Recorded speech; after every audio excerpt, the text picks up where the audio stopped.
샬롬, 삼국지 6권 19번째. 이에 마초는 생각 끝에 군사를 이끌고 관 아래로 와 조조뿐만 아니라 그 위아래 3대 모두를 싸잡아 욕설을 퍼부었다. 그렇게 되니 조조의 사촌인 조홍이 그 욕질에서 무사할 리 없었다. 곧 크게 성이 나서 군사를 이끌고 관 아래로 쳐 내려가려 했다. 아니 되오이다. 저것은 마초가 장군을 격동시켜 관 밖으로 끌어내려는 수작이니 결코 나가 싸워서는 아니되오.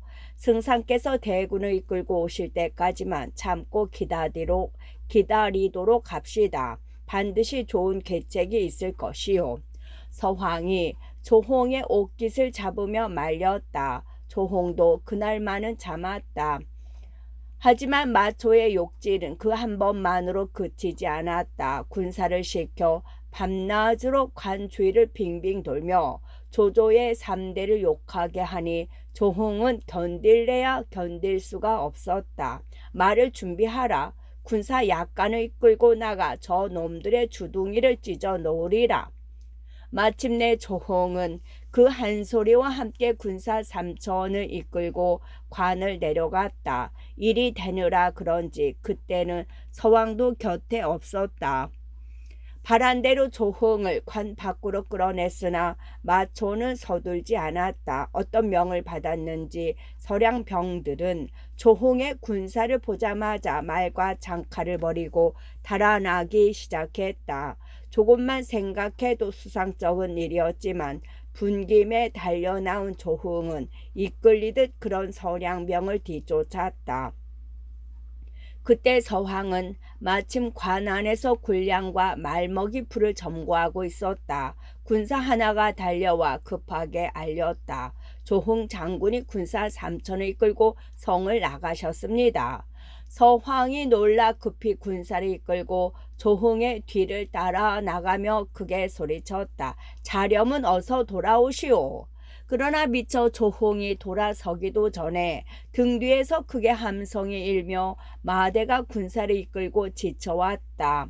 그제서야 속은 줄 알고 군사를 멈춘 조홍은 뒤따라온 서황과 더불어 급히 말머리를 돌렸다. 그때 한 차례 북소리가 나며 산 뒤에서 두 갈래의 군마가 쏟아져 나와 길을 끊었다. 왼쪽이 마초요, 오른쪽은 방덕이었다. 길을 악고자 하는 조홍, 서황과 서량병 사이에 한바탕 마구잡이 싸움이 벌어졌다. 하지만 이미 기운 싸움이었다. 마침내 조홍은 서량병을 당해내지 못해 군사 태반을 잃고 겨우 길을 앗아 관 위로 달아났다. 그러나 워낙 바짝 뒤쫓는 서량병이라 관문을 닫을 틈이 없었다. 이에 조홍과 서황은 하는 수 없이 동관을 버리고 달아나기 시작했다. 방덕은 그런 조홍과 서황을 쫓아 동관을 나섰으나 오래자나 조인이 나타나 구해 가는 걸 보고 군사를 되돌렸다. 동관에 있던 마초는 되돌아온 방덕을 관 위로 맞아들여 그날의 싸움을 끝냈다. 한편 마초에게 동관을 잃은 조홍은 정신없이 달아나다 조인의 구원을 받아 조조를 만났다. 조조가 성난 얼굴로 물었다. 나는 너희들에게 열흘 기한을 주었다. 그런데 어찌하여 아흐레만의 동관을 잃었느냐? 서량의 군병들이 우리 집안을 두고 가진 욕질을 다했습니다. 나는 적군이 우리를 얕보와 경계를 게으리하고 있는 걸 보고 기세로 그들을 쫓아가 뜻밖에도 간사한 계책에 떨어진 것입니다. 조홍이 기어드는 목소리로 그렇게 우물거렸다. 조조는 그런 조홍을 제쳐놓고 이번에는 곁에 있는 서황을 보고 따졌다. 홍은 나이가 없고 성미가 조포해 그렇다 치자 서황 그대는 어찌하여 이를 이 꼴로 만들었는가? 제가 여러 번 말렸으나 작은 장군께서 듣지 않으셨습니다. 그날도 저는 관 위에서 군량과 말먹이 풀을 점거하고 있다가 작은 장군께서 이미 관을 내려가신 뒤에야 그 일을 알았습니다. 저는 혹여 실수라도 있을까봐 급히 군사를 이끌고 뒤따랐는데 그만 적의 계책에 빠지고만 것입니다. 서황이 억울하다는 듯 발뺌을 했다. 그 말에 조조는 더욱 성이 나 조홍을 노려보다 소리쳤다. 여봐라, 저놈을 끌어내 목을 베라. 사촌아우를 목 베라는 말이 어찌 진심일까만 군량을 어겼으니 덮어둘 수가 없었다. 곁에 있던 여러 관원들이 모두 입을 모아 말렸다. 고정하십시오. 이기고 짐은 병가에서 매양 있는 일입니다. 조홍도 그때는 은근히 겁이 났던지 조조에게 빌었다. 다시는 이런 일이 없겠습니다. 부디 너그럽게 보아주십시오. 그제서야 조조도 마지 못한 듯 조홍을 꾸짖어 물리치고 대군을 똑바로 동관을 향해 몰아나갔다. 조인이 서두는 듯한 조조를 깨우쳤다. 먼저 진체와 책을 세우셔야 합니다. 동관을 치는 것은 그 뒤라도 늦지 않습니다. 그제서야 조조도 버뜩 정신이 나는지 장졸들에게 영을 내렸다. 나무를 베어 책을 두르고 진체를 마련하도록 하라.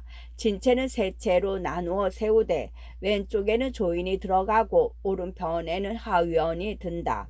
가운데 채는 내가 쓰리라. 대강 진체가 마련되자 조조는 다시 세 채의 군사들을 모두 모아 동관으로 나갔다.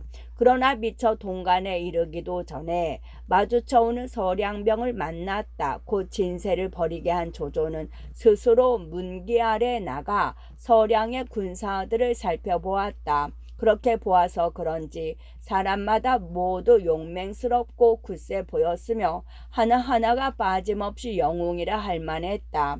그런 중에 문득 마초의 모습이 조조의 눈에 들어왔다. 얼굴은 분을 바른 듯 희고 입술은 주사를 칠한 듯 붉었으며 허리는 가늘고 아래도리는 펑퍼지만 내 목소리가 힘차고 용맹스럽기 그지없었다.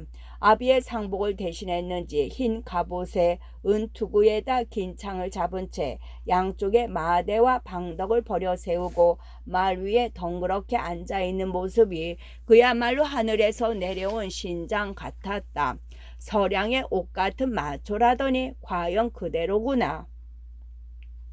조조는 그 같은 마조의 모습에 절로 감탄하지 않을 수 없었다. 그리고 비로소 자신이 어려운 싸움을 앞두고 있음을 깨달았다. 원래 조조는 마초가 군사를 일으켰다는 말을 처음 들었을 때만 해도 그것이 그저 변방에서 불어오는 한 줄기 가벼운 바람이려니 생각했다. 서량의 군사를 두려워해 온 것은 사실이었으나 마등을 죽이고 나서는 어느 정도 마음을 놓고 있었기 때문이었다. 조조는 마초가 남아있다고는 해도 그 나이로는 아비처럼 서량의 힘을 한 군데 끌어모을 수 없다고 보았다. 장안성이 떨어졌다는 말을 들었을 때만 해도 마찬가지였다. 젊은 혈기로 부딪혀오는 그를 오랫동안 싸움을 모르고 지냈던 변방 태수가 당해내지 못한 것이라 여겼다. 그런데 동관이 떨어지고 조홍, 서왕 같은 역전의 맹장들이 쫓겨온 데다 이제 눈앞에 선 마초를 보니 생각이 달라지지 않을 수 없었다. 마초가 몰고 온 것은 한 줄기 가벼운 바람이 아니라 어쩌면 자기 자신을 그대로 날려버릴 수 있는 거센 해오리일지도 모른다는 불안이 문득 일었다. 젊은 범 묵은 용, 젊은 범 묵은 용. 마초에 대한 새삼스러운 감탄이 크다 해도 역시 그곳은 싸움터였다. 조조는 짐짓 위세를 꾸미며 말을 몰고 나가 마초를 보고 꾸짖었다. 너는 한조의 명장 복파 장군의 자손이다. 그런데 무슨 까닭으로 모반을 하려 드느냐. 그러자 마초가 이를 푹푹 갈며 조조를 욕했다. 조조 이 역정놈아, 너는 임금을 속이고 윗사람을 엿보이니 그 죄는 죽어 마땅하다. 거기다 너는 또 내 아버님과 아우를 죽였으니 나와는 하늘을 같이 할 수 없는 원수다. 내 반드시 너를 사로잡아 그 고기를 씹으리라. 그러고는 더 말할 것도 없다는 듯 창을 꼬나 잡고 똑바로 조조를 향해 말을 몰아나갔다. 조조의 등 뒤에 있던 우금이 얼른 말을 박차고 나가 마초를 맞았다. 하지만 우금이 맹장이라 해도 젊은 마초의 기세를 당해낼 수 없었다. 두 마리 엇갈리며 창칼이 부딪기 8, 9번이나 했을까. 견디지 못한 우금이 말을 돌려 달아나기 시작했다. 조조편에서 다시 장합이 달려나갔으나 마초를 당아내지 못하기는 마찬가지였다. 겨우 20합을 버티다가 역시 꼬리를 사리고 달아났다. 그 뒤를 받은 것이 이통이었다. 하지만 이통은 원래가 마초의 적수는 못 되었다. 몇 번 창칼을 부딪기도 전에 위세 좋은 마초의 창에 찔려 말 아래로 굴러 떨어졌다. 한창의 이통을 죽인 마초가 문득 뒤를 돌아보며 창을 휘저었다. 그게 무슨 신호였던지 서량병이 일제히 조조의 군사를 덮치기 시작했다. 이미 새 장수가 쫓겨온 데다 한 장수가 눈앞에서 죽는 걸 본 조조군이라 기세가 아니 꺾일래야 아니 꺾일 수가 없었다. 변변히 맞서 보지도 못하고 쫓기니 싸움은 조조의 대패였다. 조조군이 몰릴수록 서량병들은 힘이 더욱 솟구쳤다. 마초를 가운데로 하고 좌우를 맡은 장수들이 힘을 모아 지쳐오니 조조의 군사는 여지없이 무너져 갈팡질팡했다. 마초, 방덕, 마대는 수백 기를 이끌고 똑바로 중군을 짓밟으며 조조를 사로잡으려 했다. 이리저리 쫓기는 군사들 틈에 끼어 정신없이 달아나는 조조의 귀에 문득 서량병들의 외침 소리가 들렸다. 붉은 점포를 입은 놈이 조조다. 붉은 점포 입은 놈을 잡아라.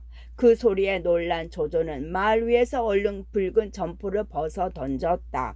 그러자 서량병들이 다시 외쳐댔다. 수염 긴 놈이 조조다. 수염 긴 놈을 잡아라. 조조는 또 놀랐다. 얼른 차고 있던 칼을 뽑아 긴 수염을 잘라 버렸다. 서량병 중에 조조가 수염을 자르는 걸 본 군사가 있어 곧 그 일을 마초에게 알렸다. 마초가 영을 바꾸었다. 수염을 잘라 짧아진 놈이 조조다. 수염 짧은 놈을 잡아라. 그렇게 되니 이미 자른 수염은 이어댈 재간이 없는 조조는 더욱 놀랐다. 생각 끝에 깃발을 찢어 얼굴을 싸매고 전방지축 달아났다. 조조가 한창 말을 달리고 있는데 문득 등 뒤로 한 장수가 쫓아왔다. 조조가 돌아보니 바로 마초였다. 이때 조조 곁에는 몇몇 장수들이 붙어 있었으나 마초를 보자 질겁을 하고 뿔뿔이 흩어져 버렸다. 사람이 다급해지면 제 목숨이 으뜸이라 주인도 쳐버리고 살 길을 찾아 달아나 버린 것이었다. 혼자 달아나는 조조를 알아본 마초가 태산이 무너질 듯한 소리를 내질렀다. 조조는 달아나지 말라. 그 소리에 조조가 어찌나 놀랐던지 들고 있던 말책직을 떨어뜨릴 지경이었다. 뒤이어 조조와 마초 간에 쫓고 쫓기는 경주가 벌어졌다. 조조는 정신없이 말배를 걷어차며 앞으로 내닫고 마초는 창을 휘두르며 그 뒤를 쫓았다. 어디쯤 갔을까? 갑자기 조조 앞에 굵은 나무 한 그루가 나타났다. 조조가 얼른 그 나무를 도는데 뒤쫓던 마초가 창을 내질렀다. 창은 아슬아슬하게 조조를 스쳐 나무 등걸이 박혔다. 아비와 형제를 잃은 원한이 스민 창질이라 박혀도 여간 깊이 박히지 않았다. 마초가 힘들여 나무 등걸이 깊이 박힌 창날을 빼고 보니 조조는 이미 멀리 달아난 뒤였다. 마초는 그래도 단념하지 않고 말을 박자 조조를 뒤쫓기 시작했다. 한참을 뒤쫓는데 문득 어떤 산 언덕에서 한 장수가 뛰쳐나오며 소리쳤다. 우리 주인을 다치지 말라. 종이 여기 있다. 그러면서 칼을 휘둘러 마초의 앞길을 가로막았다. 조조는 그 틈을 타 목숨을 구해 달아나고 조홍과 마초 간의 한바탕 싸움이 어우러졌다. 어지간한 조홍이었으나 4, 50합이 지나자 차차 칼 쓰는 법이 어지러워졌다. 그때 하후연이 수십 기를 이끌고 그곳에 나타났다. 자신은 혼자고 상대는 여럿이라 안 되겠다 여긴 마초는 그제서야 말을 돌려 달아나기 시작했다. 하후연도 패군을 수습하기에 바빠 마초를 뒤쫓을 생각까지는 못했다. 조조가 진채로 돌아가 보니 조인이 죽을 힘을 다해 진채를 지키고는 있었으나 군사는 적지 않아 꺾여 있었다. 자신의 군막에 돌아온 조조는 먼저 종의 공부터 죽였다. 내가 전에 만약 종을 죽였더라면 오늘은 틀림없이 마초의 손에 죽었을 것이다. 그러고는 조흥을 불러 무거운 상을 내리고 벼슬을 높여 주었다. 한번 뜨거운 맛을 본 뒤에 간신히 군마를 수습한 조조는 그날부터 굳게 진채와 책을 지키기만 했다. 진채를 둘러싼 도랑을 깊게 파고 흙담을 높여 서량병이 함부로 덮칠 수 없도록 할 뿐 누구도 나가 싸우는 걸 허락하지 않았다. 마초가 매일 군사를 이끌고 와 싸움을 걸었으나 조조의 영은 한결같았다. 모두 굳게 지키기만 하고 나가 싸우지 말라. 함부로 움직이는 자는 목을 베리라. 보다 못한 장수들이 은근히 조조에게 권해 보았다. 서량의 군사들은 모두 긴창을 쓰고 있습니다. 마땅히 국노호수를 뽑아 저들을 맞도록 해야 합니다. 그래도 조조는 조금도 싸우려 들지 않았다. 싸우고 아니 싸우고는 우리에게 달린 것이지 적에게 달려있지 않다. 적이 아무리 긴창을 가지고 있다 한들 채책 뒤에 있는 우리를 어찌 찌를 수 있겠느냐. 그대들은 모두 굳게 지키며 적이 스스로 물러가는 꼴이나 구경하라. 그렇게 말하며 움직이지 않으니 장수들은 저희끼리 수군거렸다. 이상하다. 승상께서는 지금까지 모든 싸움에서 언제나 앞장을 서셨는데 이제 마초에게 지고 나서는 왜 이리 약해지셨는가. 하지만 조조의 언명이라 모두 진채에 박혀 굳게 지키는 수밖에 없었다. 이렇다 할 싸움 없이 며칠이 지났다. 세작이 와서 조조에게 알렸다. 마초에게는 또 2만의 군사가 늘었습니다. 이는 모두 강인들의 마을에서 마초를 도우러 온 장정들이라 합니다. 그냥 2만이라도 예산일이 아닌데 날래고 겁없는 강인들로만 2만이 늘었다니 큰일이 아닐 수 없었다. 그러나 이상하게도 조조는 그 말을 듣자 오히려 기뻐했다. 곁에 있던 장수들이 어리둥절해 물었다. 마초의 군사가 늘었다는데 승상께서는 어찌하여 기뻐하십니까? 내가 이 싸움에 이기거든 그때 그대들에게 까닭을 밝히겠다. 기다리라. 조조는 거기까지만 말하고 더는 까닭을 밝히지 않았다. 사흘 뒤에 또다시 마초의 군사가 불었다는 소식이 들어왔을 때도 마찬가지였다. 조조는 전보다 한층 더 기뻐하며 장막안에 잔치까지 벌였다. 여러 장수들은 불안해진 조조가 짐짓 허세를 부려보는 것쯤으로 여기고 속으로 그런 조조를 비웃었다. 조조가 그만 눈치를 모를 덕이 없었다. 술잔을 돌리다 말고 문득 여럿에게 물었다. 그대들은 모두 내가 마초를 깨뜨릴 만한 꾀를 내지 못하는 걸 속으로 비웃고 있으리라. 그렇다면 그대들에게는 무슨 좋은 수가 있는가? 그러자 서황이 기다렸다는 듯 나섰다. 지금 승상께서 대군을 이끌고 북쪽에 계신 바람에 마초는 자신의 모든 군사를 동관으로 끌어들였습니다. 따라서 하서 땅은 틀림없이 아무런 준비가 없을 터이니 먼저 한 갈래 군사로 하여금 몰래 포반진을 건너 적이 돌아갈 길을 끊게 하십시오. 그럼 다음 승상께서 재빨리 군사를 몰아 하북을 치시면 적은 양쪽이 서로 호응할 길이 없어 반드시 형세가 몹시 위태롭게 될 것입니다. 바로 조조의 속셈 그대로였다. 그 때문에 조조는 마초의 군사가 불어났다는 소문을 들으면 들을수록 기뻐했던 것이다. 그대의 말이 바로 내 뜻과 같네. 조조는 그렇게 서황을 축혀 세운 뒤 이어서 영을 내렸다. 그대는 주령과 함께 날랜 군사 4천을 가려 뽑아 하서를 급습하도록 하라. 그때 산 골짜기에 군사를 숨겨놓고 기다리다가 내가 하복으로 건너가거든 동시에 치도록 해라. 자신의 뜻을 가장 잘 이해할 수 있는 사람이라 여겨 서왕에게 그 일을 맡긴 것이었다. 영을 받은 서왕은 주령과 더불어 군사 4천을 이끌고 몰래 하소로 떠났다. 서왕이 떠난 뒤 조조는 다시 조흥을 불러 포판진을 건널 배와 뗏목을 마련케 했다. 그리고 조인을 남겨 진체를 지키게 한 뒤 스스로 군사를 이끌고 위하를 건넜다. 조조의 그 같은 움직임은 세작들에 의해 마초의 귀에도 오래전에 들어갔다.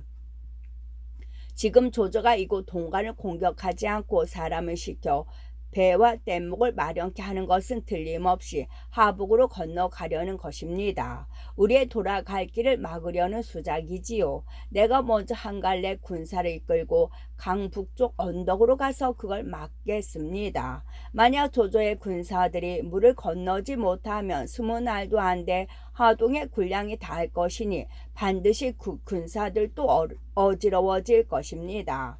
그때 하남을 들이치면 어렵지 않게 조조를 사로잡을 수 있습니다. 세작들의 말을 들은 마초가 한수에게 그렇게 말했다. 듣고 있던 한수가 한마디 했다. 그럴 것도 없네. 자네는 병법에서 군사가 물을 반쯤 건너게 한 뒤에 친다라는 말도 듣지 못했는가? 조조가 물을 반쯤 건너기를 기다렸다가 자네가 강 남쪽 언덕을 치면 조조의 군사들은 모조리 물에 빠져 죽고 말 것이네. 마초가 들어보니 그쪽이 훨씬 그럴듯했다. 숙부님의 말씀이 옳습니다. 그대로 따르지요. 그 한마디와 함께 곧 사람을 놓아 조조가 언제쯤 물을 건널지를 알아보게 했다. 한편 조조는 여러 번 싸움에 저 어수선한 군사들을 정돈한 뒤 크게 세 부대로 나누어 물을 건너기 시작했다. 앞선 인마가 위하를 건너려고 물에 들어섰을 때는 마침 해가 솟고 있었다. 그들이 북쪽 언덕에 이르러 진체를 마련하는 동안 다음 차례에 인마들이 배에 올랐다. 조조는 남쪽 언덕에서 100여 기의 호위를 받으면서 칼을 차고 앉아 군사들이 물을 건너는 걸 바라보고 있었다. 그런데 뒤쪽이 술렁거리더니 한 군사가 헐떡이며 달려와 알렸다. 뒤편에 흰 점포를 입은 장군이 달려들고 있습니다. 흰 점포를 입은 장군이 바로 마초인 것을 잘 아는 장졸들은 조조를 지키는 것도 있고 한 덩어리가 되어 배로 뛰어내렸다.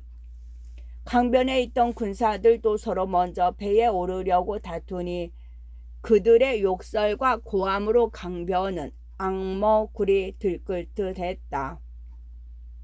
조조는 꼼짝도 않고 앉아 칼을 어루만지며 그 소동을 그치게 하려고 애썼으나 들리는 것은 다만 사람의 아우성과 말의 울부짖음 뿐이었다. 마치 벌떼가 어지럽게 뭉쳐 다투는 것 같은 그 광경에 조조는 맥이 빠졌다. 그때 배에 타고 있던 장수 하나가 도로 강 언덕으로 뛰어오르더니 조조에게 소리쳤다. 저기 가까이 이르렀습니다. 승상께서는 부디 배를 타도록 하십시오. 조조가 버뜩 정신을 차려보니 그 장수는 허저였다. 마음은 다급했으나 조조는 자신의 약한 꼴을 보이기 싫어 짐짓벗대었다. 저기 왔으면 왔지 그게 어쨌단 말인가. 그러나 일은 그때 이미 위급한 지경에 이르러 있었다. 조조가 허저를 나무라듯 그렇게 말해놓고 뒤를 돌아보니 어느새 마초가 100여 걸음 떨어진 곳에 와 있었다. 급하기는 허저도 마찬가지였다. 허저는 조조를 배로 끌어내리려 했으나 그때 배는 벌써 강 언덕에서 2길이나 떨어져 있었다. 하는 수 없이 허저는 조조를 들쳐업고 몸을 날려 배로 뛰어내렸다.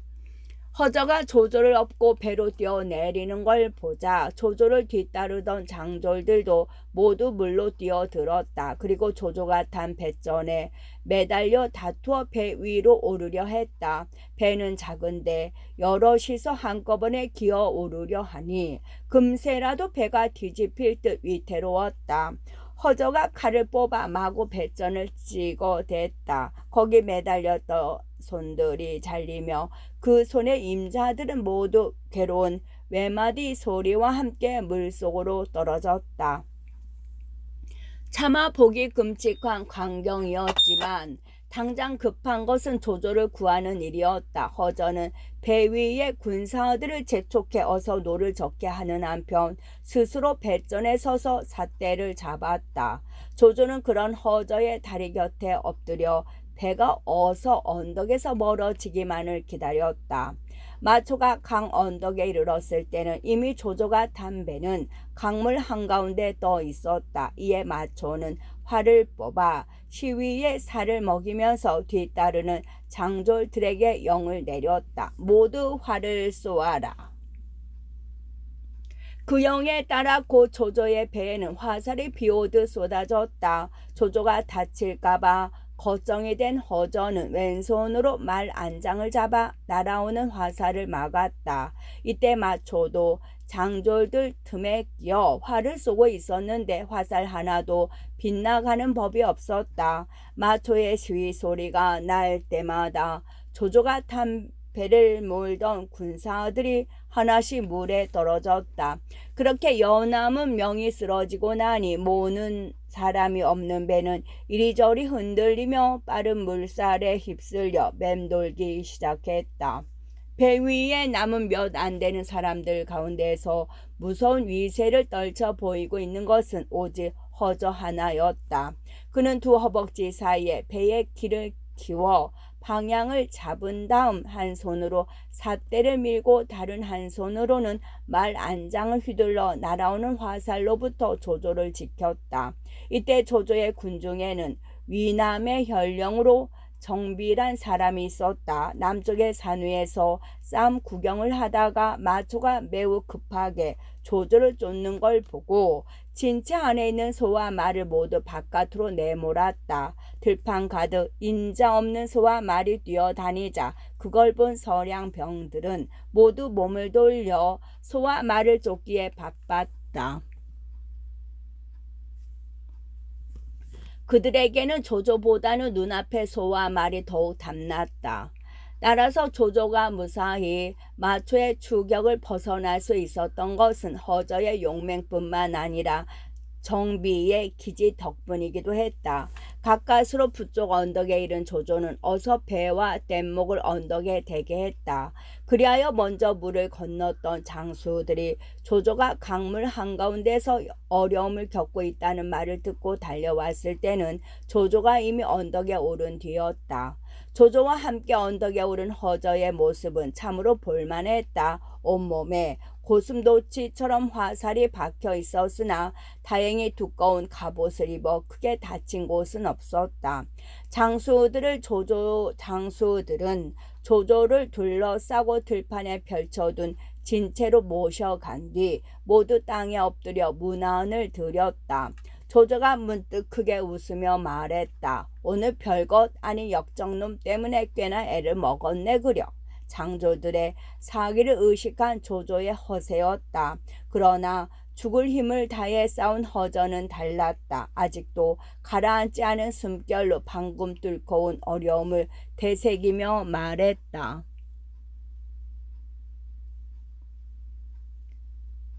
끝.